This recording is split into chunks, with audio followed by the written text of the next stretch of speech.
Welcome back, everyone. You hear me say this a lot when I start interviews that what a year we went through with the pandemic and all the different issues politically and whatever. And I'm reminded, as I am a lot, about the YMCA. There's a national campaign called For a Better You. It is one of the most brilliant campaigns I've ever seen. Not because there's a lot of drone shots or anything like that, but because of the message.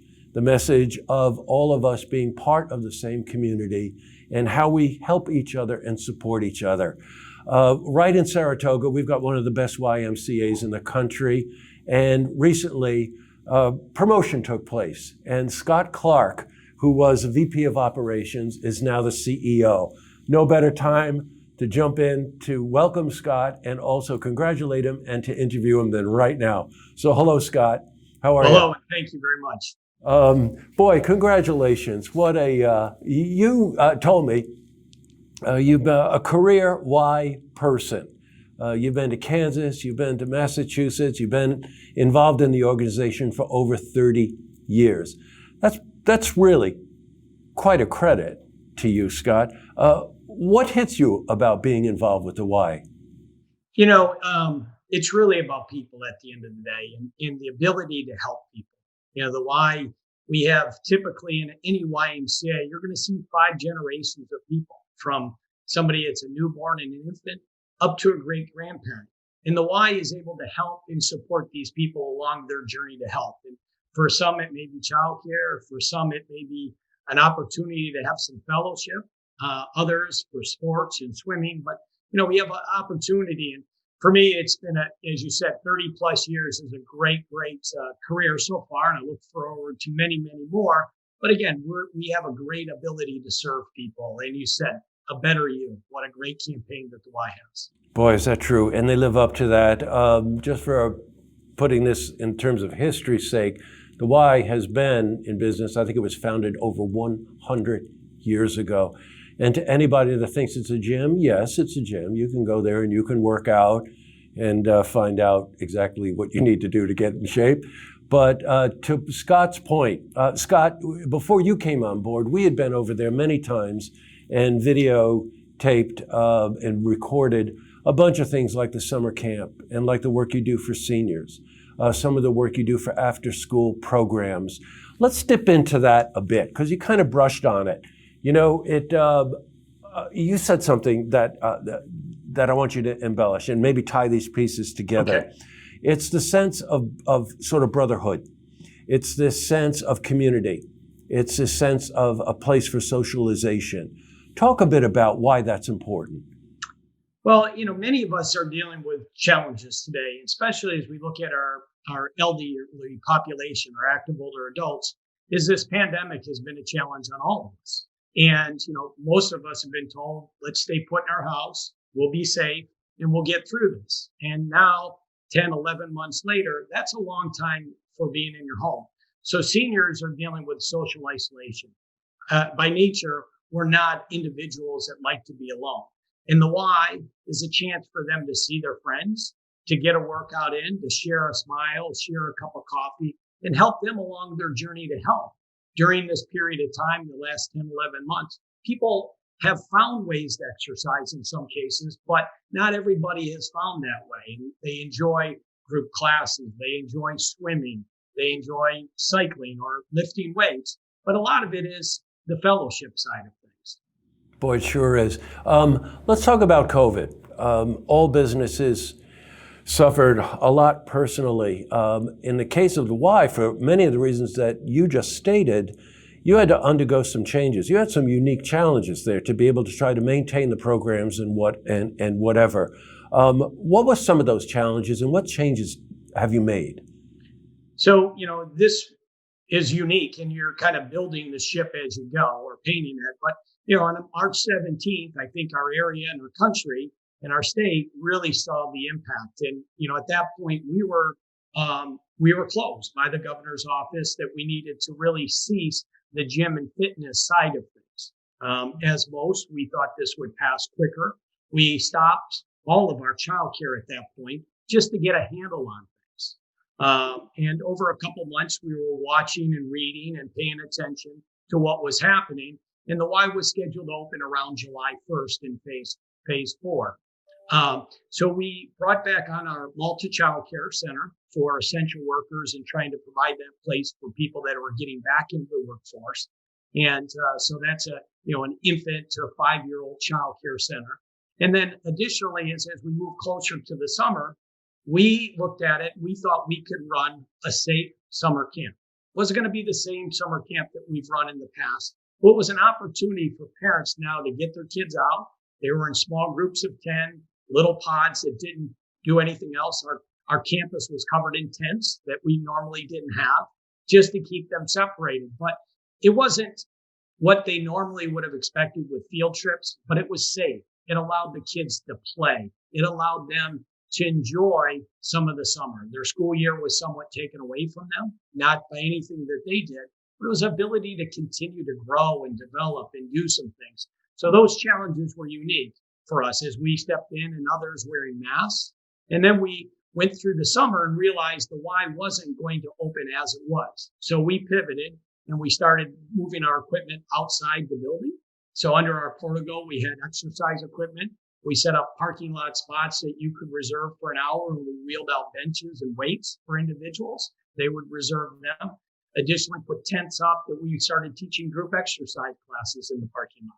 And this was a really, really exciting thing. Our members were so grateful and thankful. For several months they hadn't done anything. Some were able to find ways. And then as time went on, we were able to officially reopen back on September 1st.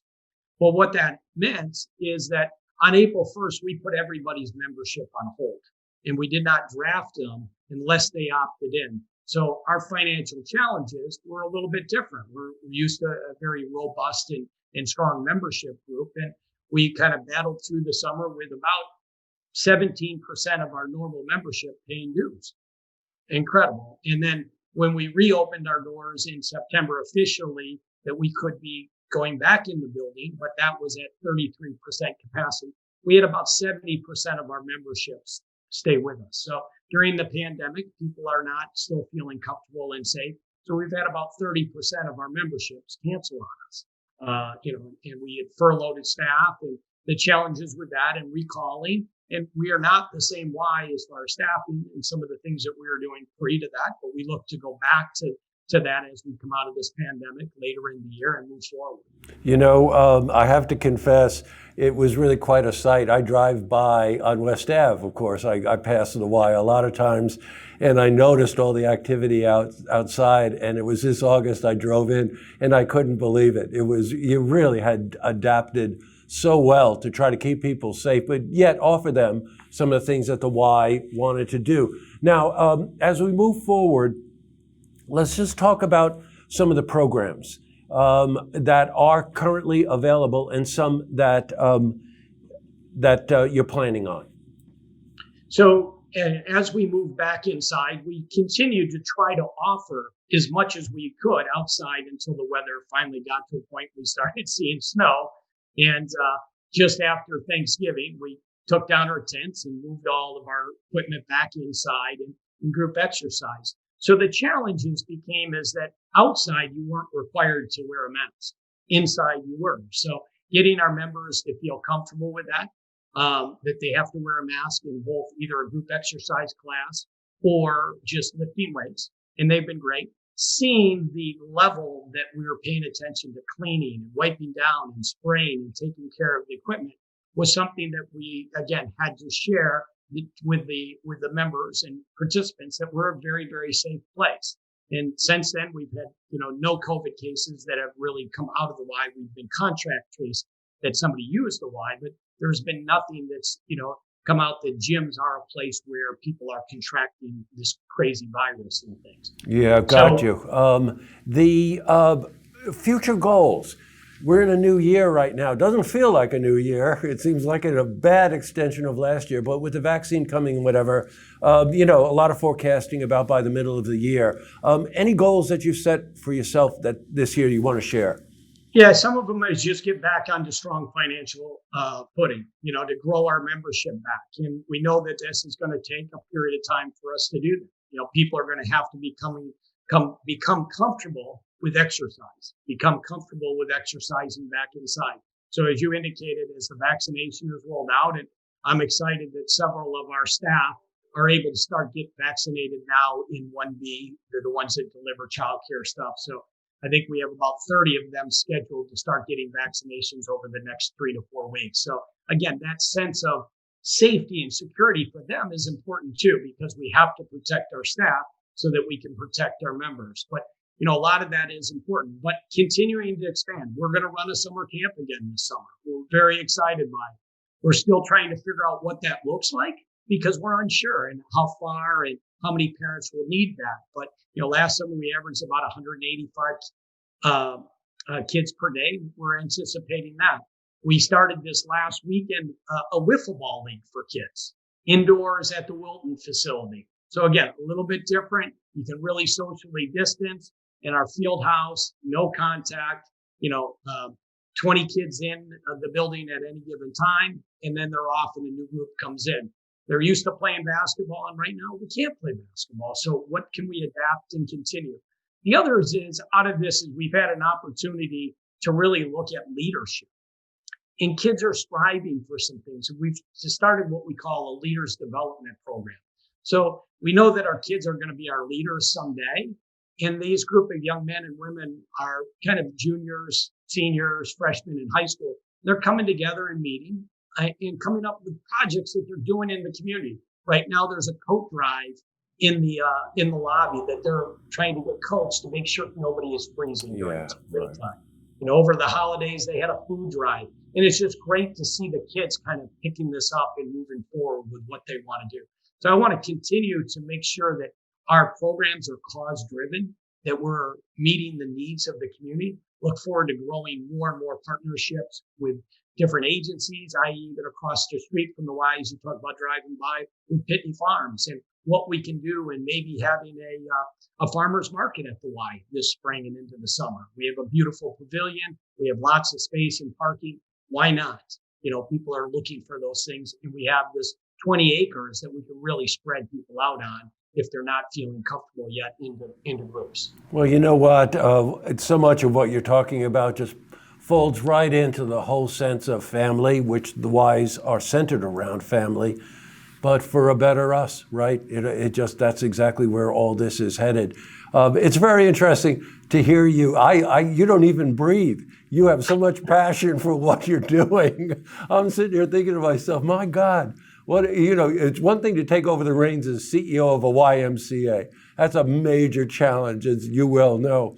But to take it on during this situation that we're in and come up with innovative ways and ways of protecting people, keeping them safe. Look, I would just tell our viewers, if you were a member of the Y, renew your membership.